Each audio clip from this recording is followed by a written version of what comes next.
Hi guys, welcome back to the channel. I've had a long ass day. Just got home from the senior center. I am exhausted. I am exhausted. It was a long ass day.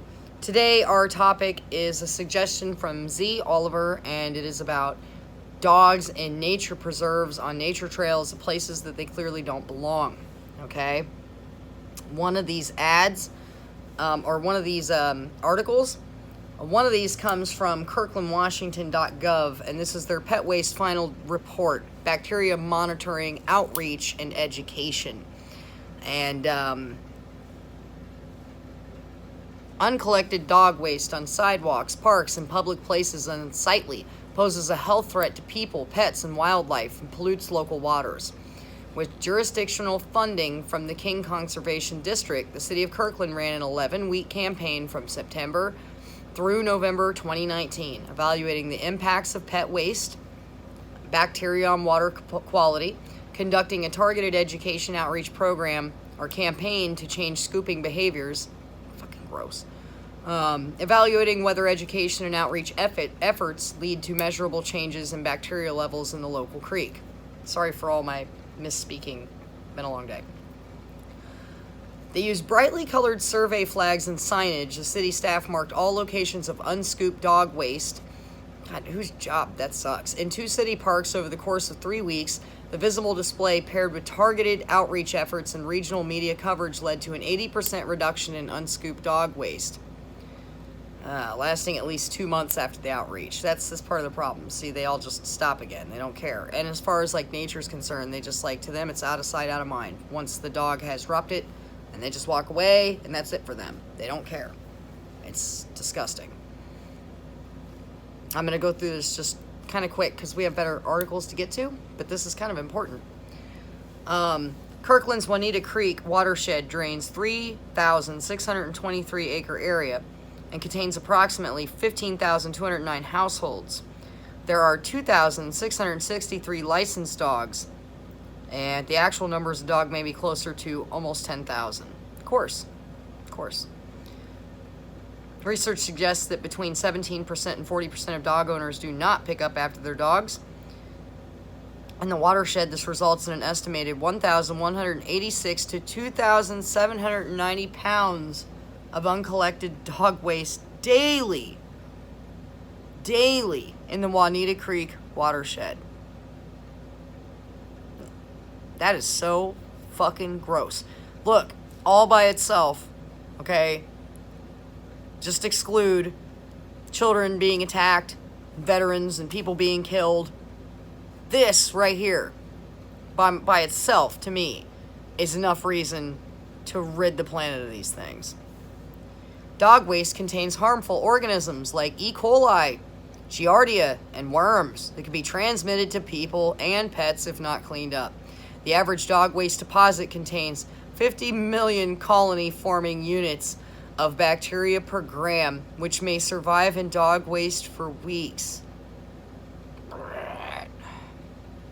Dog waste also contains elevated levels of nitrogen and phosphorus. These nutrients act like fertilizer in the waterways and feed the growth of aquatic plants, including algae. This is not like a good thing, okay? As the plants decay, they use up oxygen in the water that fish and other aquatic life need to survive. And as I said in the other video, how often do you just see, they just let the dogs, and they take videos of it and stuff. They think it's funny, and dogs shitting all over. And to address these concerns with unscooped dog waste, the city of Kirkland applied for and was awarded funding through the King more funding. See what I'm saying? Money on top of money on top of money, and pounds and thousands of pounds of dog shit. Just get rid of these things and let's use this money for something good.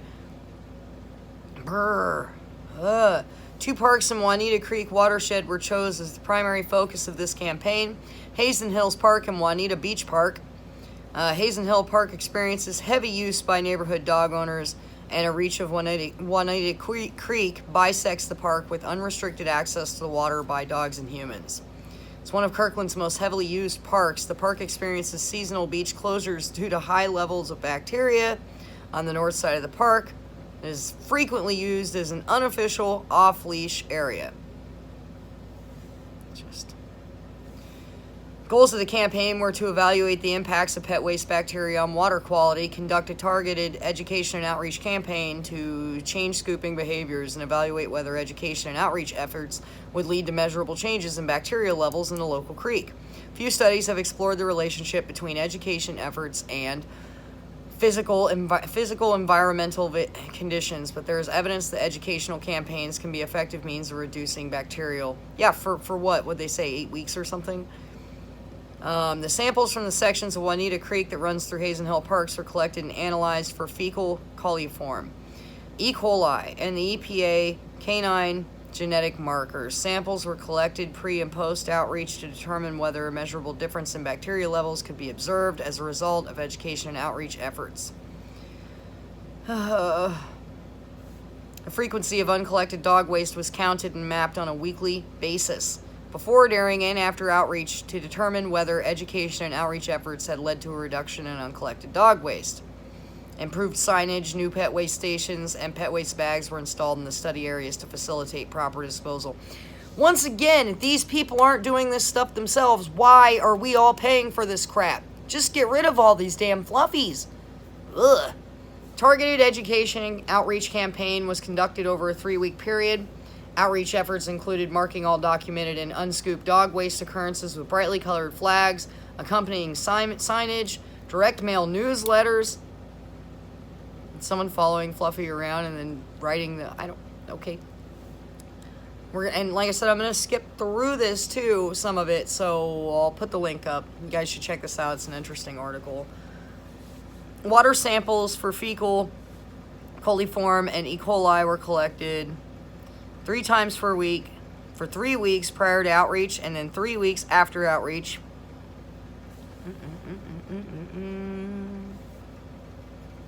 Frequency monitoring of unscooped dog waste was conducted at each park location once per week. Each park was canvassed using a grid search, and each instance of unscooped dog waste was counted and mapped. Dog waste was not picked up or disposed of in order to avoid influencing bacteria results. The entire park was monitored. Due to the large size of Juanita Beach, certain areas were selected for monitoring. Jesus. The results, guys. Detectable quantities of the EPA canine marker Dog1 bacteriodales, whatever, were reported in one of the 3 pre-outreach samples. Blah, blah, blah, blah, blah, blah, blah, blah. I'm just trying to get to the...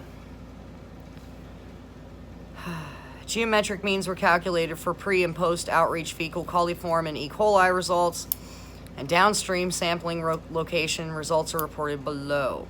So pre-outreach, they would have like a 68.2 CFU, and then post dropped to 17.1. That would be great if they actually continued to do it, and but they don't. Okay, so that's what I would say about the results. And average unscooped dog poop decreased by 80% as a result of education and outreach efforts. And it's pretty wild. Newly installed pet waste stations have been heavily utilized. And just all these flags. You guys have to go look at this article. They just have it like marked, and it's just like yellow flags as far as the eye can see. Which is why I don't walk out in these places, because it's impossible to not step in shit. I fucking hate it. I hate it so much. They used social media and press, delivered a whole bunch of straight up mail to people, 35,000 social media interactions. The Super Scooper Pledge. Let's get on up out of this article. Let's move on to using flea treatments on our pets, and it's polluting our rivers and streams.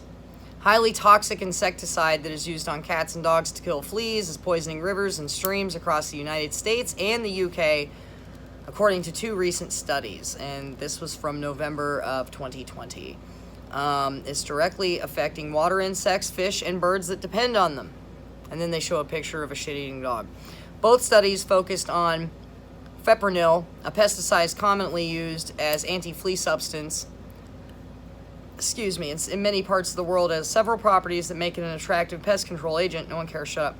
Despite being banned for ag use, it's still commonly used in pets to treat fleas and ticks. There are 66 licensed veterinarians that are using this crap. Is that what that says? Oh, veterinarian products that contain this fipronil, including spot-on solutions. Researchers in the UK found it in 99% of samples. 99% of samples from 20 rivers. The average level of one particularly toxic breakdown product, the pesticide, was 38 times above the safety limit. There are about 10 million dogs and 11 million cats in the UK, with an estimated 80% receiving these flea treatments. This isn't the first time that researchers have sounded the alarm on this type of pollution. A study in 2017 by the conservation group Bug Life had already warned over high levels of insecticides in rivers. Aquatic insects are highly vulnerable to such substance. Previous studies shown chronic waterway pollution led to sharp drop in insect numbers and falls in birds. With that in mind, they decided to review 4,000 analysis on samples in 20 English rivers. They found fipronil in 99% of the samples, as well as a highly toxic breakdown of a product called fipronil sulfone in 97% of them. Average concentrations were 5 and 38 times higher than the suggested amount. Jesus Christ. So, yeah, I'm going to skip on through this one onto the next article, as I've got a couple things to cover, and we're already at 11 minutes. And this is just like some of the literature about the effects that having these things in our parks and in our waterways and everything. And then I'm going to go on to a couple rules. This was created in April 2016, so much older. But any human-related activity can disturb wildlife. In order to meet Nature Institute's dual goals of protecting natural resources and providing access to nature, they have strategically located trails in less sensitive habitats to ensure human activity is not as disruptive as possible. Presence of dogs causes wildlife to move away temporarily or permanently, reducing the amount of available habitat in which to feed, breed, and rest. They don't care as long as they can take Fluffy out walking. Makes me sick. Animals become less active during the day to avoid dog interactions. Therefore, the scent of dogs repels wildlife, and the effects remain after the dogs are gone. Yeah, we all know. We have to deal with it all the friggin' time. Now we're sticking it up wildlife ass, too. Disturbance and stress response. Animals are alarmed and cease their routine activities. This increases the amount of energy they use while simultaneously reducing their opportunity to feed. You know, these are supposed to be preserves. These are not walking parks for your filthy fucking animals. Repeated stress causes long-term impacts on wildlife, including reduced reproduction and growth, suppressed immune systems, and increased vulnerability to diseases and parasites. Yeah, you got your Fluffy out there running around shitting and pissing, barking, carrying on, and you know what? This is like we were covering what dogs do to your mind, your body, your soul, and your spirit. Same thing for wildlife, you know? I'm so sick of this. These people are so entitled, and they think they can just take these things anywhere, and it's just... It's so freaking the audacity people have. And then if you even say, like, I don't like a dog. Guys, real quick. This morning, I was talking to someone, and they said, what are you doing? It's an old friend of mine. And I said, I'm making videos. And they were like, videos about what? And I said, I tried to, like, gloss it over, too. I'm like, well, I'm becoming, like, an advocate for dog bite victims and spreading facts and awareness about them. And his answer, I love dogs. And I was like, you see, this is why I do what I do. You didn't hear anything else I just said. You didn't hear that humans are being, I love dogs. And he's like, oh, well, I mean, I don't even own a dog, and I don't want people to get attacked. And I'm like, but you love dogs. Like, that was your first, that's all you had to say. I love dogs. Get the fuck out of here with that. People are so damn stupid. Indirect and direct mortality. Dogs transmit diseases such as canine distemper and rabies to and from wildlife. Loose dogs kill wildlife. Keep your dogs out of the nature preserves. Human disease and water quality impacts. Dog waste pollutes water and transmits harmful parasites and diseases to people. I'm going to link all of these articles so you guys can see them. These next ones I probably won't link. Well, I guess I will. Okay, a little bit of information from Cook County, okay? And I believe this is Cook County, Nevada, but either way, no, that was Clark, my bad. Shit, I don't remember where this is from. But I just wanted to put this up. Every state and every county has a number you can call and turn these assholes in. So, like in this area, for example, if you encounter someone violating forest preserve rules and regulations, especially if the activity is a threat to public safety or is harming plants or wildlife, we encourage you to contact the Forest Preserve Police Department. And they put their phone number right here. They say you can call 911 in an emergency, right? I don't know what they feel is an emergency or what you're going to get in trouble for, but whatever. And they also have a trail watch volunteer program. So if you do like to walk a lot and you're sick of this shit, put your words to use, right? And become a trail watch volunteer. Go out and start holding these people accountable for this shit. Let's take our land back. Let's reclaim our parks. Let's get Fluffy the fuck out of there so there's one damn place on the planet I can walk around without stepping in crap, you know, or catching parasites, or watching wildlife get mauled. And then they'll stand there and laugh about it. They think it's freaking funny. You know? So, hey, something to think about, okay? Something to think about. And like I said, Cook County is not specifically going to help anybody, but just so you guys know, this is like a general thing. So if there's a nature preserve nearby that you like to go to and you're tired of seeing dogs in it, look and see what you can do to help with the problem. Z. Oliver emailed the one of the preserves near their house to talk to them about this, and they sent them a very polite email back. I'm not going to read it here, but in a nutshell, it was like, yeah, we know, and we know it's a problem, and we have a lot of trouble actually dealing with it because there's no one like out there, and no one follows the damn rules basically. And so maybe a good solution to this is to become a volunteer trail watcher. And so you're just walking up and down the trail like you generally would, except now you're keeping an eye out for this stupid kind of crap. You could be saving all kinds of wildlife and saving my sanity, because I would love, I mean, I've not been on a mountain trail or anything where I haven't seen one of these things in so long. I can't stand it. They don't belong in these places. These are our spots. Take your stupid dog to the dog park. How many places do these people want for these things? They take them in restaurants. And we're going to do a video about that in the future. They take them in restaurants. They take them to our preserves, our parks, our lakes, our beaches, the library, the bus. You name a damn place. I want to hear someone come up with a spot that there ain't no damn dogs. Go on now. I'd love to hear it. So, here's one to wrap us up. Because obviously I've had a long ass day, and I am going to sit back and drink some water and relax and wait for my son to get off the bus and try to chill. Let me try to chill. Look, here I'm doing it. Nope, not working. I'm so pissed at these people. I'm so tired of this. On this page is a whole bunch of ass wipes. This is from the same Cook County. I kind of was just browsing around in this one area where they tell them, like, on-leash dogs, you know, they're not allowed. So I found this very funny, which is why I saved this. They're allowed at any location that's not prohibited, right? And so there's places that they're not even supposed to be. Then there's places they have to be on leash. And then there's off-leash areas where dogs are welcome at 3 of their off-leash areas with a membership. Okay? They go on to tell them where they're not allowed to be.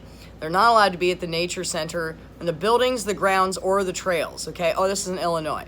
They're not allowed in the nature preserves in Illinois. That's the Cook County place, sorry. Not allowed in the aquatic centers. Not allowed on the cliff stairs. Not allowed in the water bodies, inside forest preserves or buildings, okay? Any location that a sign indicates that a dog is not allowed. Now, why can't I let my dog off leash, someone asks. Owners of dogs found off leash in forest preserves can be fined up to $500 per offense. Just something to think about. I'd be out there doing this. And even well-behaved off-leash dogs can chase or frighten wildlife, including endangered and protected species, interact with on-leash dogs, sometimes leading to conflict, and leave waste without their owners noticing, approach visitors who do not want to interact with dogs. What? They don't want to interact with Fluffy. Everyone loves Fluffy. This part's funny. So, They charge people to have their dogs off leash in these 3 areas, okay? And if you're a non-resident, it's $120 a dog. No one's gonna pay this crap. They're just gonna go out there and walk their dogs around without the leash. And $60 a dog if you're actually a resident of Cook County, okay? I'm like, and so now they'll just make money off these stupid people. I say, you know, become a trail watcher. As soon as the heat dies down, I'm thinking about doing it. I'm gonna figure out where my nearest nature preserve is. I would love to be able to walk around in my parks, because I already do that, but also be able to catch these people slipping, you know? Like we're always talking about people with them off leash doing all this stuff they're not supposed to be doing. I got my little thing that one of our Bryans suggested to me so I can wear my phone on my chest. My boobs are going to make it bounce around. I'm going to have to, like, strap it on. Like, you know, when you see kids, like, strapped to people's chests. It'll be fun. And catch these people doing this crap and start turning them in. You know, that would be a blast, personally. I shouldn't have to enjoy something like that or even think about doing something like that, but here we are. So I have reached the end of my articles and patience for the day. I may do a video tonight, I may not, just depends on what kind of work my son brings home from school, and we'll just see how that goes. So until next time, I appreciate every single one of you. Wear your steel toe boots, guys. Get ready to do battle with these stupid things. I've crossed 4 off-leash dogs just today. Be prepared to deal with this crap. I'm so fed up with this, as I know all of you guys are too. Stay strong, make sure and rest, and keep your spirit happy and fulfilled, because it's easy to get worn down hearing about these stories and constantly reading about it. So, guys, I love you and all, but we have to take a break every now and again, do something else, right? But even when I try to do something else, some dog inserts itself into what I'm doing. It's either on an ad or in a TV show I'm watching or someone messaging or anything. It gets a bit out of hand. So make sure and take care of your spirit and be happy. Fuck Fluffy. From the bottom of my dog-hating heart, I appreciate every single one of you. And I'll see you on the next video, y'all. Thanks.